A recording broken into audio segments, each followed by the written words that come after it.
At 10 a.m. on June 26th, the autopsy of Michael Jackson begins. 3 hours later, LA's chief medical examiner issues a statement.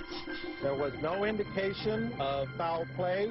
The medical examiner has ordered additional testing. Those tests will take approximately 4 to 6 additional weeks. With all signs pointing to a prescription drug overdose, the focus remains on Michael's private physician, Dr. Conrad Murray, who is still missing.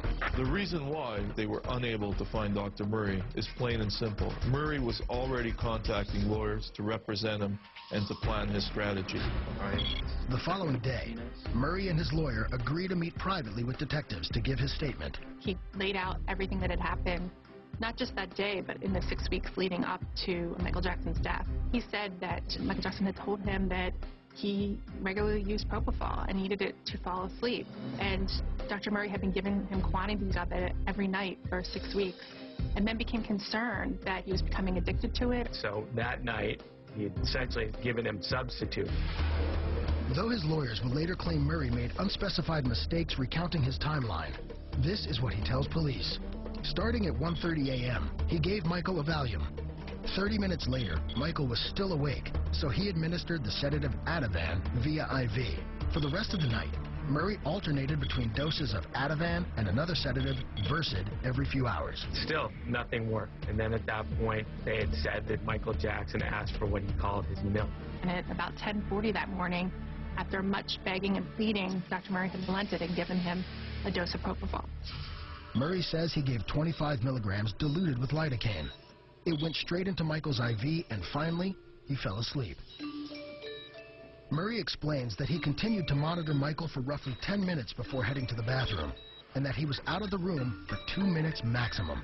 You do not leave a patient who's on propofol. If something goes wrong with their heart or their breathing or whatever, you're there. To go to the bathroom for a few minutes is it's just mind-boggling. But evidence suggests the doctor was out of the room far longer than 2 minutes.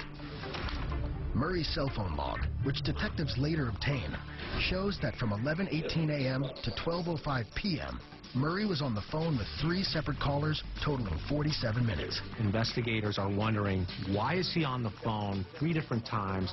We believe that he called his office in Houston. He had a girlfriend in Santa Monica, or his office in Las Vegas. Murray says that once he returned to the room, he found Michael not breathing. That exact time is still unknown. He then immediately started CPR and administered 2 milligrams of the anti-overdose medicine Annexate. Annexate counteracts specific drugs by blocking the brain receptors they affect, allowing those receptors to return to their usual state. When successful, sedation is reversed and the brain resumes a normal level of activity and consciousness.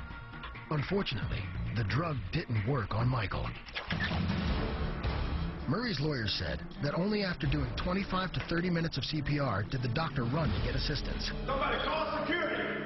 Call security! Once staff members arrived, 911 was finally called. He's not breathing.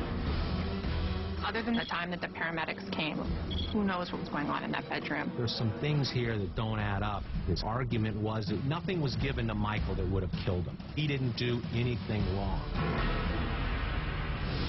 Coming up, investigators nail down the cause of death. And later, police dig up some dirt on Dr. Murray. Next, on Famous Crime Scene.